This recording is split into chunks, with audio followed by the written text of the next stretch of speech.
Hey everyone! Have you ever been in a situation where you were pretty confident about yourself and then you see someone and there it is? You lose your confidence and start doubting yourself. In fact, you start comparing yourself. This comparison leads us to an unconscious competition with others. Competitiveness co-evolved with the basic need of survival. So basically, competition can be of two types: healthy competition and unhealthy competition. Healthy competition encourages self-improvement. Like when you see someone better than you feel motivated and inspired rather than getting jealous as you feel in unhealthy competition. Now, this unhealthy competition comes with the fear of bringing shame on one's social image. This fear makes us compare ourselves with others. Well, our own findings have identified 5 signs that indicate that we are comparing ourselves with others. Let's have a look at them. Jealousy, doubt, shame, judgmental attitude, and inferiority complex.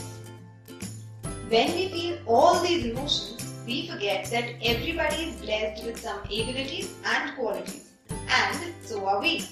And therefore, it is very important for us to acknowledge the advantages of competing with ourselves rather than competing with others. So, let's have a look. When we compete with others, we focus on others rather than focusing on ourselves, and therefore, we fail to recognize our full potential. On the other hand, when we compete with ourselves, we take full responsibility of ourselves and try to give our best shot, which makes us realize our full potential. When we start competing with others, we realize that there is an infinite number of categories upon which we can compare ourselves and an almost infinite number of people to compare ourselves to. Whereas, when we compete with ourselves and see a person doing better than us in an area we want to excel in, then instead of getting jealous and insecure, we feel inspired and motivated. When we compete with others, we never feel we are good enough, and so everybody seems perfect to us, and then we waste our whole life chasing perfection. But when the case is me versus me, the person who ultimately wins is me. Comparison with others robs us of joy and results in dissatisfaction, whereas competing with ourselves eliminates unnecessary worry and stress. In the game of comparison, we have nothing to gain but much to lose, like our pride, dignity, drive, and passion. On the other hand, competing with ourselves accelerates our self-growth. A competition by its very nature is what psychologists call an extrinsic incentive, which makes us feel motivated because of some outside reward. But when we compete with ourselves, we start feeling motivated inside out rather than outside in. And psychologists say that intrinsic motivation is much more likely to be sustained in the long term than extrinsic motivation.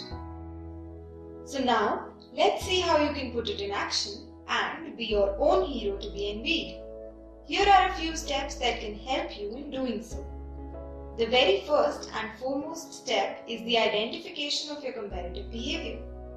You need to pay attention to how you view yourself with respect to others.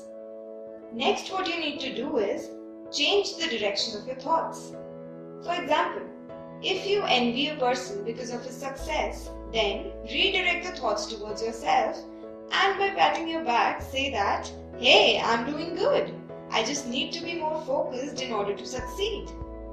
This can be even more effective if you sit silently and write down those comparative thoughts or feelings and then try to change them.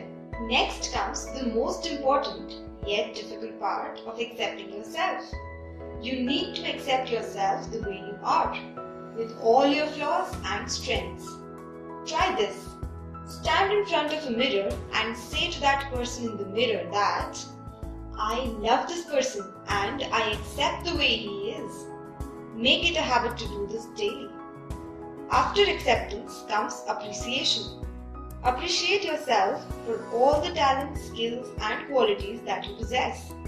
Appreciate what you have by maintaining a gratitude journal. Appreciate others for their talents and skills. This serves a dual purpose of maintaining good social relations and of making you accept the good in others. Next, what you need to do is set realistic goals for yourself and keep a track of your progress. This will help you focus on yourself and make you realize your full potential. Well, all work and no play can make you dull. So it is very important to give yourself a break and doing something you like. So why compare yourselves with others? No one in the entire world can do the better job of being you than you.